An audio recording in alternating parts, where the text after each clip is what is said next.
నండి ఈ కుంకుమ పువ్వులో ఉండే ఈ సాఫ్రాన్ క్రోసిన్ మరి క్రోసిటిన్ వల్ల ముఖ్యంగా ఆల్జీమర్స్ కానీ ఏజ్తో పాటు వచ్చేవి రాకుండా, అందుకని ముసలివారికి కూడా ఇది బాగా పనికొస్తుంది. అందుకని జమీందారులు పాలల్లో కుంకుమ పువ్వు వాడుకుంటారని పూర్వం రోజుల్లో అందరం వినున్నాం కదా. బహుశా ఈ ఆల్జీమర్స్ కానీ అట్లాగే డిమెన్షియా కానీ ఇలాంటివి మెదడు కణజాలంలో ఇబ్బందులు రాకుండా ఉండటానికి, బ్రెయిన్ బాగా పనిచేయటానికి ఈ కుంకుమ పువ్వు బాగా ఉపయోగపడుతున్నదని స్పష్టంగా చెప్పడం జరిగిందనమాట.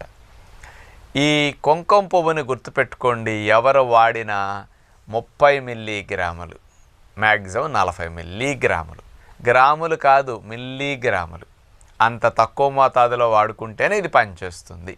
ఎక్కువయ్యే కొద్దీ దానివల్ల కొన్ని ఇబ్బందులు ఉన్నాయని ఇవ్వటం జరిగింది. కాబట్టి గర్భవతులు అట్లా గుర్తుపెట్టుకోండి.